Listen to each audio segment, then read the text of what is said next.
For me, I approached it basically within the script, because this project for me wasn't about Ava Gardner. It was about Madrid, the people of Madrid, the Franco regime, and she's like a moving chess piece to me. So although she represents liberation, freedom, and bringing a certain excitement to Madrid, for me, it was kind of difficult because I have never wanted to play like a Hollywood icon. But because the people that are going to see this series, especially in South America and in Spain, they don't know much about Ava Gardner. The only reason I knew about Ava Gardner is because I actually met Frank Sinatra, who grabbed me and said, "Wow, you remind me of my Ava," and he gave me a hug, and I'm like, wow. So I read a biography on her, and she wasn't a great actress early in her career, so some of the movies I'd seen her in I used to watch TV with my grandmother, because we had a black and white TV back in the day, and we'd watch all the classics. And it was kind of like, yeah, whatever, but when she did Night of the Iguana, I thought that was her ultimate acting performance. So for me, what was difficult about portraying her in this show is I'm physically not like her. I don't think I look like her. But I wasn't as worried about that because I was more wanting to humanize her because she was such an interesting person. She was an intellectual, she loved culture, she broke rules, she didn't follow rules. Like, she was having affairs with black men back in the day, she traveled, she loved life. I read that Chavela was one of her lovers one evening. She was like, kind of ahead of her time, and she just was over Hollywood, and I can relate to that as well. I've moved away myself. But what was difficult for me was the acting in Spanish. I speak Italian, but I would keep on mixing Italian and Spanish together, and I had to learn how to speak Castilian. Because I grew up in New York, so we hear Puerto Rican, Cuban, Dominican, so it's a very different accent. It's much quicker. I wouldn't say quicker, but it's just different. So that was challenging, and also I've got a very strong New York accent, and I had to lose my New York accent completely, which I hear a little bit of in some scenes, I have to say. But so I was working on 2 accents, not just one, in another language, in another country. But to me, it was a real gift. She didn't speak good Spanish either. But for me, like I like to talk. So I want to communicate in Spanish, and a lot of Spaniards don't speak English. Okay. Yeah. Paco is a very special person in terms of directing.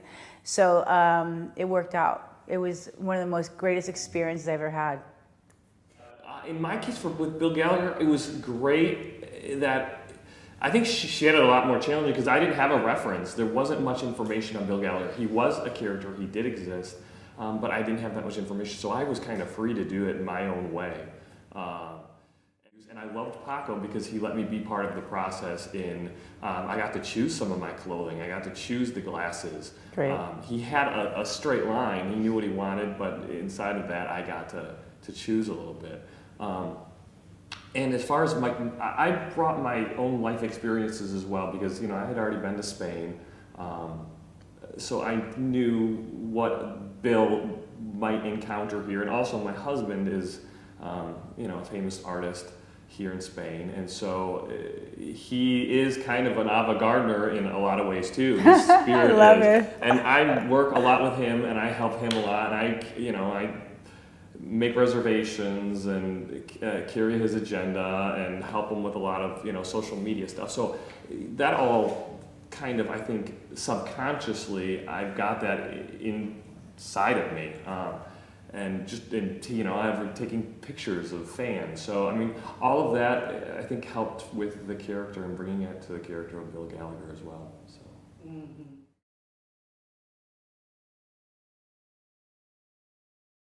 I did go back and I saw a lot of little clips I didn't see the whole movie, but I did see a bunch of clips of movies from that time period of Ava Gardner, and I did read a biography as well. And I saw a documentary Paco told me to read. Oh, and we saw the the show Feud. I don't know if you've seen the movie or the series on HBO called Feud. Of course, I love it. Of course, Mamacita, Mamacita. They're great. I love it. And that was a It's reference. amazing. My character is part of it's the Mamacita character. Mamacita.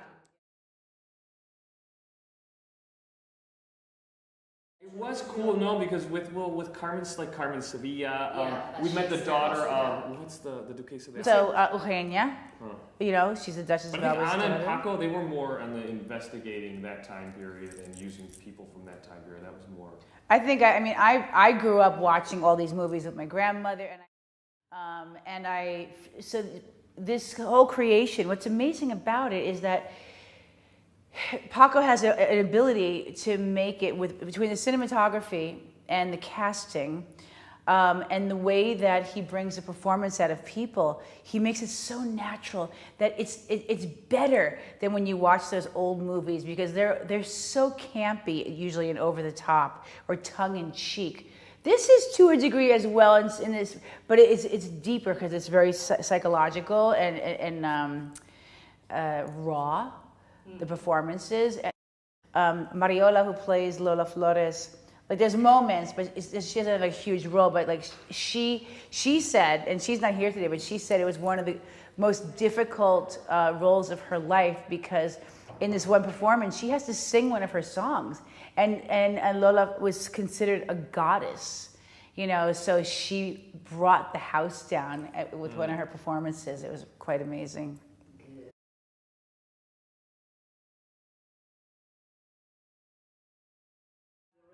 No. They take too long. I go to Ibolo and Paella. I don't even know where to go here. I didn't have a lot of time to go out to eat, believe it or not. Like, I was working every day because I had to get me out for my next project. So I would have like one night a week to go out, maybe like a Saturday and a Sunday. But I hit all the places in terms of culinary. And I went back to New York. I bought a cookbook, and I didn't have time, but like I started to try. I made tortilla española, and I was so disappointed because it didn't come out like. It doesn't. I don't know why, but like you do it here and it Well, works. Ana, you do it there, and it's the same ingredients, but it just doesn't. Mine didn't come out, and I was so proud. I was gonna. And Ana Costa, she made it for me, and Paco made me gazpacho. It's the best. So I went back home. I made the gazpacho, but my kids didn't like it. I put too much garlic, and because I love garlic. But yeah, no. I mean, I love the food here. It's part of your culture. And then I went to San Sebastian and had another experience with Basque food. It's just like, oh, it's fantastic. It brought me to my knees. I've never had such great tomatoes. Just a tomato. It's amazing. Wow. You taste the ocean in the food. Yeah, like Mohammed. Yeah. I don't like mahama. Mahama is like Salty. it's like cat food. Yeah. I'm like, I'm not eating mahama. I'll give it to my cat. Yeah. Okay, thank you so much. Thank you. Thank you. So nice.